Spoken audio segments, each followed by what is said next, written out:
Titanic कभी डूबा ही नहीं था।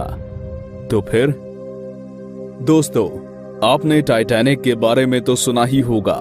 जी हाँ, वही भव्य जहाज जो अपनी पहली ही यात्रा में डूब गया था और जिस पर आधारित एक बेहद सफल हॉलीवुड की फिल्म भी बनी थी जिसने सफलता के झंडे गाड़ दिए थे।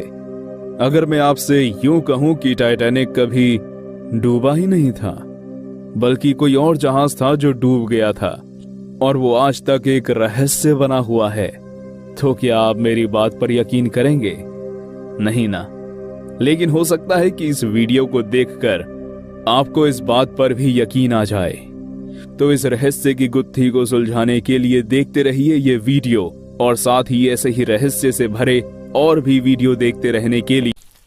टाइटैनिक अपने समय का सबसे भव्य और विशाल जहाज था। जहाज की पहली यात्रा 10 अप्रैल 1912 को इंग्लैंड के साउथहैम्पटन शहर से शुरू हुई। यात्रा के बीच में टाइटैनिक ने फ्रांस और आयरलैंड में 2 विराम भी लिए, जहां से कुछ और यात्री भी उसमें चढ़े। जहाज में लगभग 1317 लोग थे, जिसमें से 324 फर्स्ट क्लास में, 284 सेकंड क्लास और 709 थर्ड क्लास कंपार्टमेंट में यात्रा कर रहे थे। जहाज को 17 अप्रैल को अमेरिका के न्यूयॉर्क शहर में पहुंचना था।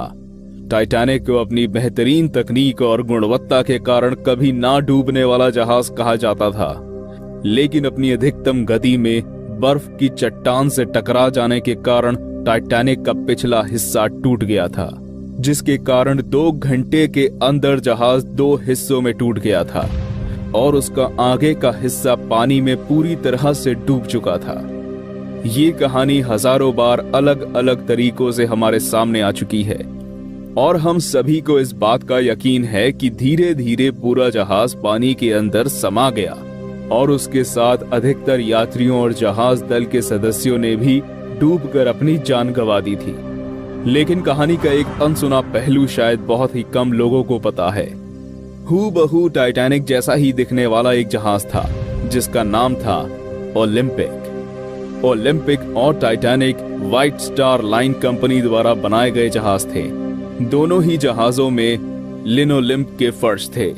ओलंपिक टाइटैनिक से कुछ ही पुराना था और दोनों जहाजों में बेहद मामूली सा अंतर था, जैसे खिड़कियों की चौड़ाई और उनके बीच की दूरी, डेक पर सुराखों की संख्या और कुछ छोटी मोटी चीजें। एक शोध के अनुसार 20 सितंबर 1911 में अपनी एक यात्रा के दौरान ओलंपिक की शाही नौसेना के जंगी जहाज से टक्कर हो गई थी, जिसके कारण दोनों ही जहाजों को बहुत नुकसान हो गया था।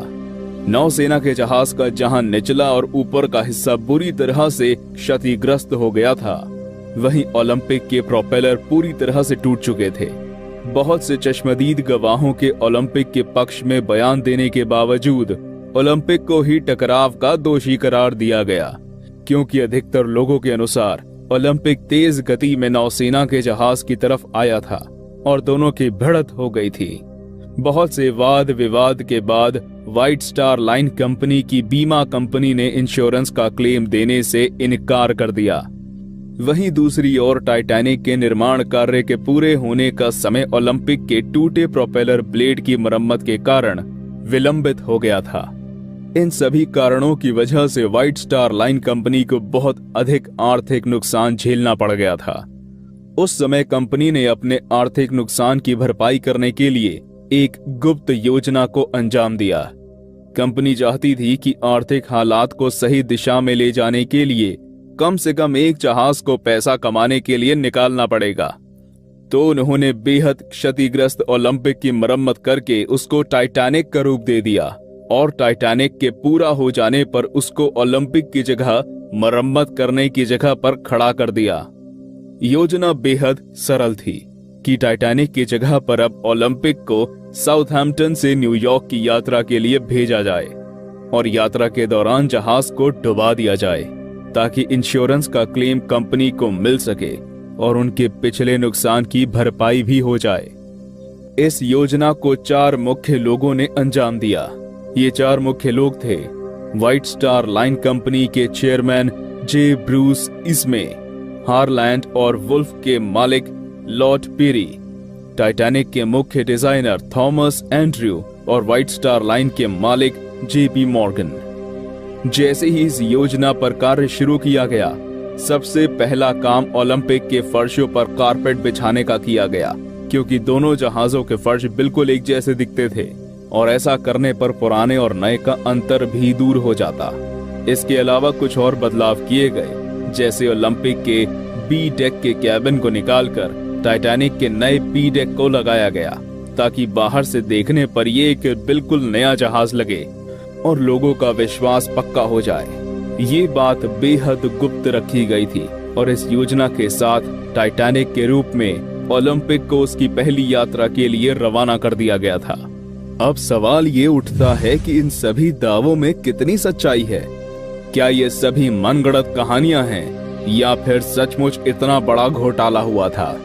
इस बेहद पेचीदे और विवादास्पद सवाल का जवाब रॉबिन गार्डनर ने अपनी किताब Titanic the ship that never sank में दिया।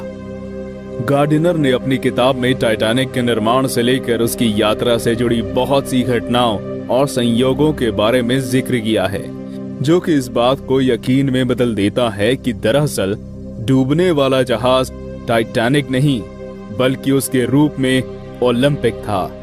सबसे पहले लोगों का ध्यान सी डेक में मौजूद पोर्ट होल्स ने खींचा। जब टाइटैनिक निर्माण के दौरान उसकी तस्वीर ली गई थी, तब उसमें 14 एक समान पोर्ट होल्स थे, लेकिन जब ये साउथहैम्पटन से अपनी यात्रा के लिए निकला, तब इसमें 16 असमान पोर्ट होल्स थे।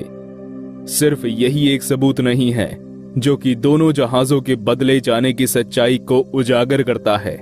इसके अलावा बेलफास्ट में स्थित हारलैंड और वुल्फ शिपयार्ड में सालों टाइटैनिक के निर्माण कार्य में लगे कारीगरों ने भी कई सालों बाद इस बात को स्वीकारा कि दोनों जहाजों को आपस में बदल दिया गया था। अगर ये बात वो पहले बताते तो अपनी नौकरी से हाथ धो बैठते और बाद में सरकारी अफसरों के 20 साल तक जेल में बंद करने की धमकी देने पर सभी लोगों ने इस मामले में चुप्पी साध ली। कुछ और भी बातें हैं जो कि इस घोटाले को परियोजित होने के सबूत देती है। जेपी मॉर्गन उन तमाम लोगों में से एक थे जिन्होंने अचानक ऐन मौके पर अपनी टाइटैनिक की यात्रा कैंसिल कर दी थी।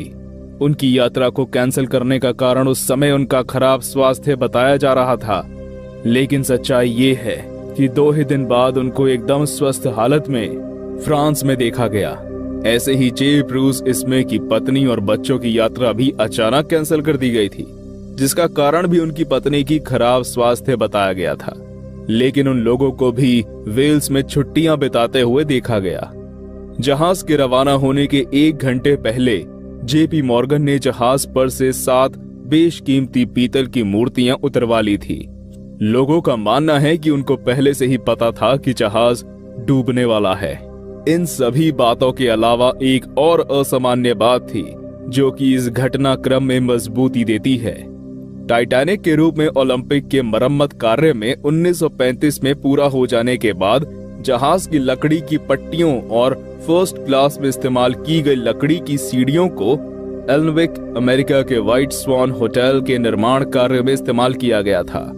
लकड़ी की पट्टियों पर 401 नंबर अंकित था, जो कि टाइटैनिक के निर्माण के समय उसकी लकड़ी पर था, जबकि ओलंपिक की लकड़ी पर 400 अंकित होना चाहिए था। क्या ये सभी घटनाएं इस बात का सबूत है कि टाइटैनिक कभी डूबा ही नहीं था, बल्कि उसकी जगह पर ओलंपिक जानबूझकर डुबाया गया था, या फिर ये सब संयोग मात्र है? जो भी हो, नुकसान सिर्फ उस यात्रा में अपनी जान गंवा चुके लोगों और उनके परिवारों का ही रहा, जो दूसरों के लालच का शिकार बन गए। अगर आपको ये वीडियो पसंद आया हो तो इसको लाइक और शेयर करना मत भूलिए। और आपको क्या लगता है कि क्या टाइटैनिक सच में डूबा था या नहीं?